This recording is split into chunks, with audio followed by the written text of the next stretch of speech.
Voyons maintenant notre petit réseau, un iMac G5 sur tailleur, un PC AMD sous Windows Vista et la connexion assurée par une Freebox HD.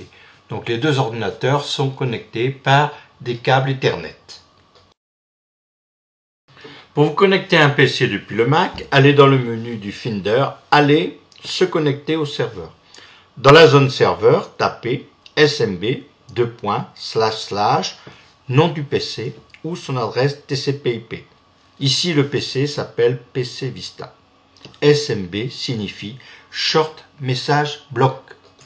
Nous allons nous connecter maintenant sur le dossier public du PC qui n'est pas protégé par un mot de passe. Workgroup et le nom de l'utilisateur a été rempli automatiquement. Ici, le nom d'utilisateur, Yves Cornil, et le nom d'utilisateur du Mac. Mais la connexion se faisant sans protection, il n'y a pas de contrôle ni du nom ni du mot de passe. Voici la connexion sur le dossier public et le contenu du dossier public tel qu'on peut le voir depuis le Mac.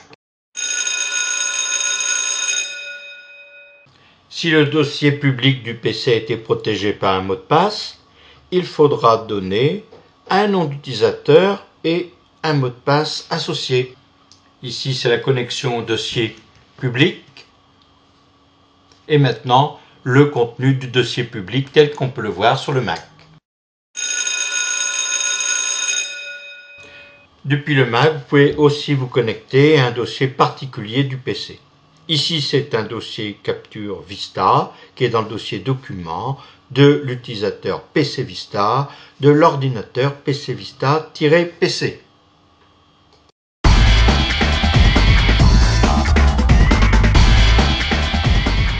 Pour partager un dossier, il faut activer d'abord le partage sous Windows Vista.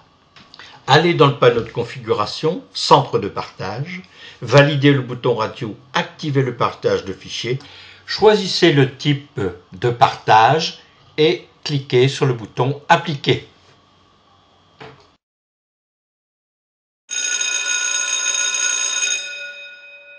Pour activer ou désactiver la protection par un mot de passe, sélectionnez un des deux boutons, activer ou désactiver la protection. Ici, la protection par mot de passe a été invalidée et le partage du dossier public a été activé.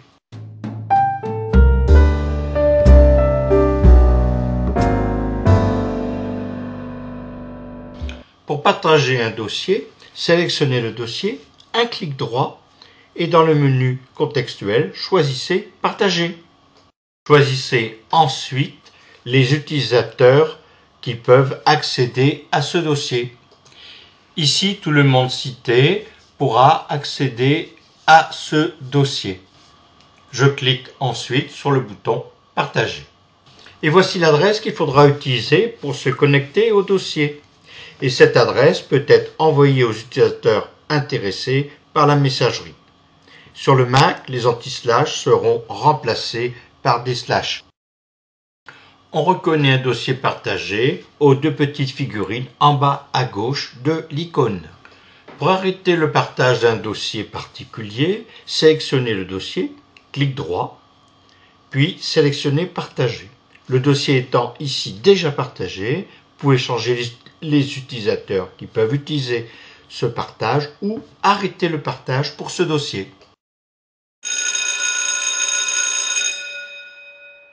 Pour arrêter le partage sur le PC, allez dans le panneau de configuration Centre de partage, cliquez sur le bouton Désactiver le partage de fichiers.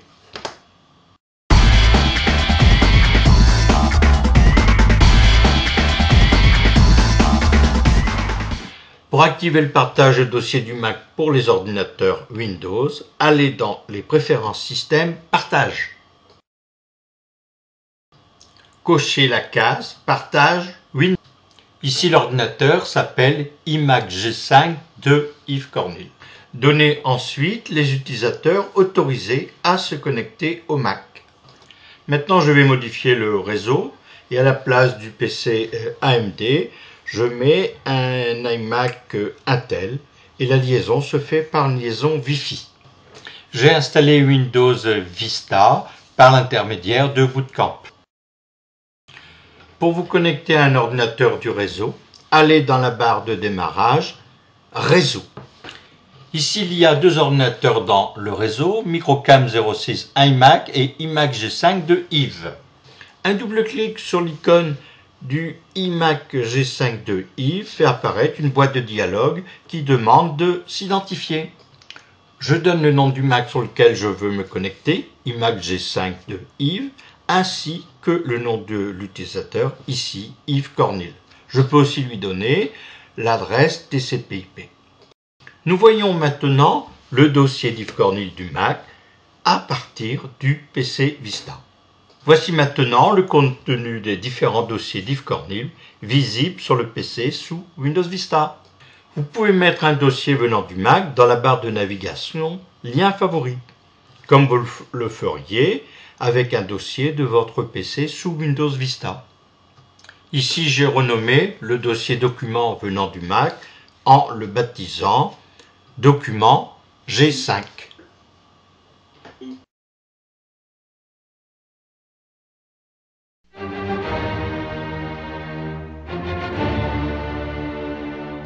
Pour partager sa bibliothèque musicale d'iTunes entre le Mac et d'autres ordinateurs, allez dans les préférences d'iTunes Partage et cochez les cases boutons Partager mes bibliothèques sur mon réseau local, en totalité, ou partager certains albums. Donnez ensuite un nom à votre musique partagée. Ici, c'est musique de Yves Cornil. Et éventuellement, exigez ou non un mot de passe. Voici ma bibliothèque iTunes telle qu'elle est sur le PC. Bon, les morceaux viennent d'un de mes CD originaux, Gwendali, ou des morceaux que iTunes a récupérés dans les musiques d'échantillons fournies avec Windows Vista. I'm sorry, so sorry. Pour accéder à mes bibliothèques partagées, je clique sur le lien Musique de Yves Cornil. Et comme j'ai protégé ma bibliothèque par un mot de passe, je donne son mot de passe. Ma bibliothèque musicale venant du Mac se charge maintenant dans le PC.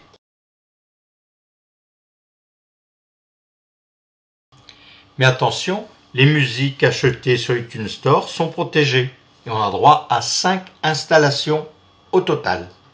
Ici, j'ai maintenant modifié le réseau et j'y ai ajouté un portable sous Windows XP. Nous sommes ici sur l'ordinateur PC Vista-PC.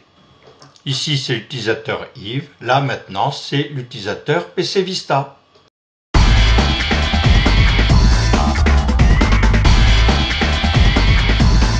Sur les Macintosh à processeur Intel, vous pouvez installer Bootcamp qui va créer une partition sur votre disque dur et ensuite installer Windows XP ou Windows Vista. Vous pourrez ainsi faire tourner votre Macintosh soit sous macOS 10, soit sous Windows XP ou Windows Vista.